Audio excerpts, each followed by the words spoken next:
una computadora de escritorio. También es conocida como PC o computadora de mesa. Es un dispositivo electrónico diseñado para realizar una gran variedad de tareas informáticas en un entorno estacionario, como un escritorio o una mesa.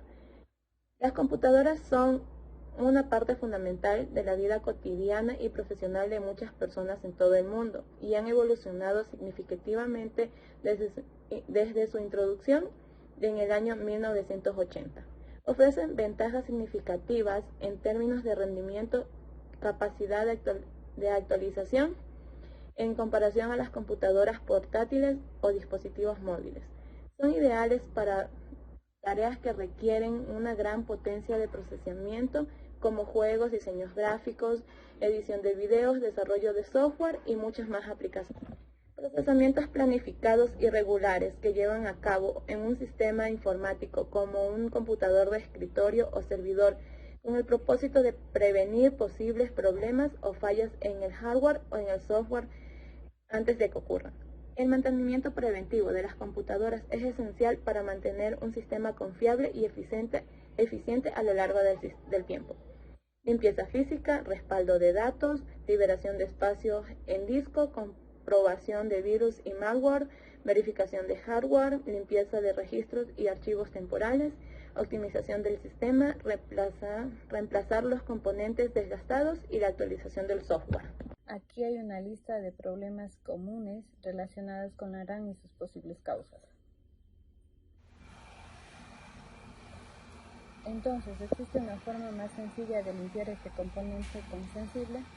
La respuesta es sí, y con un elemento tan simple que nos hará reír. Usando una goma de borrar, preferiblemente del tipo blanca.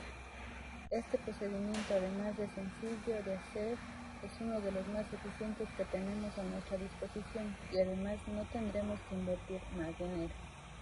Códigos de sonido de la AmiBIOS.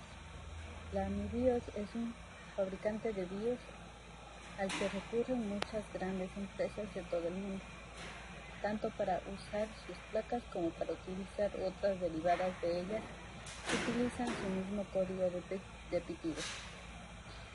Puedes encontrarla en equipos de empresas como Apple, Asus, Acer, Dell, Huawei o Microsoft, entre muchas otras. A continuación les voy a dar una lista de pitidos y sus consecuencias, para que más o menos tengamos idea de qué puede ser lo que nos esté fallando en nuestro computador. A ver, pitidos continuos, fallo en el suministro eléctrico. Un pitido corto, fallo en la actualización de RAM. Dos pitidos cortos, error de paridad en la memoria base, normalmente en los primeros 64 KB de la RAM. Tres pitidos cortos, fallo de escritura o lectura en los primeros 64 KB de la RAM. 4 pitidos cortos, fallo en el temporizador de la placa base. También puede ser un problema con el módulo RAM del primer slot. 5 pitidos cortos, fallo en el procesador. Puede deberse a una tarjeta de expansión dañada, la CPU o la placa base. 6 pitidos cortos, error A20, que suele estar relacionado con el teclado o con el controlador de este. También puede deberse a una tarjeta de expansión o un problema en la placa base. 7 pitidos cortos, fallo de excepción del modo virtual. Podría deberse a un problema de la tarjeta de expansión, un problema del hardware de la placa base o una CPU dañada. 7 pitidos cortos, error con la memoria de la pantalla, algo que suele estar causado casi siempre con fallas en la tarjeta de video del ordenador. 9 pitidos cortos, error de suma de verificación del ROM AmiBIOS. Esto puede deberse a un problema con el chip de BIOS dentro de tu placa base. 10 pitidos cortos, se ha producido un error de lectura, escritura del registro de apagado CMOS Este código de sonido generalmente es causado por un fallo de hardware en el chip de BIOS. 11 pitidos cortos, error de la memoria caché, que puede deberse a varios tipos de hardware esencial que están fallando, a menudo la propia placa base. Un pitido largo y 2 cortos, error con la memoria que forma parte de la tarjeta de video. Un pitido largo y 3 cortos, fallo en la memoria RAM, concretamente en los primeros 64 KB de memoria. Un pitido largo y 8 cortos, fallo en el test del adaptador de video, quizás por falta de energía en la tarjeta de video. Una especie de sirena de 2 tonos, un problema en el nivel de voltaje o con unos ventiladores de CPU que van demasiado lento. Razones principales por las que el BIOS del sistema no detecta la presencia de una unidad de disco duro ATA son 5. Concretamente, estas son: la primera es que el cable de datos está dañado. La segunda puede ser de que no le llega la corriente al disco o el disco no gira. La cuarta, los ajustes de puentes incorrectos en la unidad. La cuarta es la capacidad del disco duro mayor que la emitida por la BIOS. Y la 5 es que el disco duro pues efectivamente esté dañado. Se recomienda que todos los discos duros ATA que admiten las opciones de puente selección de cable se debe configurar como selección de cable. Si el sistema informático fue fabricado con anterioridad a octubre de 1998 y no admite UDMA 66 o superior, deberá definir ajustes de puente maestro o esclavo.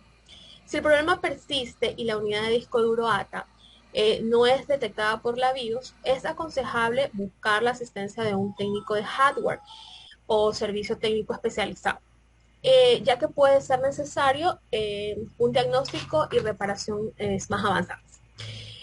Pues no olvidemos que hay que verificar las conexiones físicas, comprobar el estado del cable, también es muy importante. Comprobar la configuración de la BIOS, establecer la configuración de la BIOS a los valores predeterminados, actualizar el firmware de la placa base, probar con otras computadoras, verificar la salud del disco duro y reemplazar la unidad de disco duro. También esta puede ser una de las maneras en que podamos ver y verificar que efectivamente el disco duro esté dañado o no. Botón de encendido no inicia el ordenador. Si el botón de encendido no inicia el ordenador cuando lo presionamos, hay varias posibles causas y soluciones que se pueden considerar. Aquí hay una lista de pasos que pueden seguir para diagnosticar y resolver este problema. Primero, verificamos la conexión eléctrica, comprobamos el estado del cable de alimentación, verificamos la fuente de alimentación, comprueba los indicadores LED o luz en la computadora, verificar la memoria RAM, los componentes internos, revisar la tarjeta madre, prueba con una fuente de alimentación diferente, prueba otro toma corriente, probar con otro botón de inicio, desconectamos periféricos y dispositivos externos. Deberá realizar el otro extremo del cable, el que va propio botón, aunque esto o más o menos complicado dependiendo de la caja. En todo caso, puedes asegurarte de que el problema está en el cable o en el propio botón, haciendo lo siguiente: con extremo cuidado y con el ordenador desenchufado, acércate con un destornillador plano, asegúrate de que no tenga mango de plástico y no tocar nada metálico a los pines de power o a la placa base, y tocas ambos pines al mismo tiempo con el destornillador para hacer puentes. Con estos encender el equipo como si hubieras pulsado el botón. Si enciende, ya sabemos que el problema está en el botón o en el cable. Muchas gracias. Buenas noches, compañeros ingenieros, mi nombre es Dayana Cedeño y a mí me toca hablar de las recomendaciones y conclusiones. Para mantener un PC en un buen estado depende de muchos factores, desde la forma en la que lo utilizas hasta los programas que decides instalar. En este archivo vamos a darte una serie de consejos para realizar un mantenimiento preventivo al PC, con las cosas que nunca deberías hacer para evitar desgracias, y también con las cosas si es recomendable para hacer que el PC se mantenga en óptimas condiciones durante más tiempo. Hasta ahora te hemos dado consejos para realizar un mantenimiento preventivo en el PC con el objetivo precisamente de prevenir posibles problemas, pero es cierto que la mayoría de veces los problemas de PC vienen del software, pero también es necesario realizar ciertas buenas prácticas relativas al software.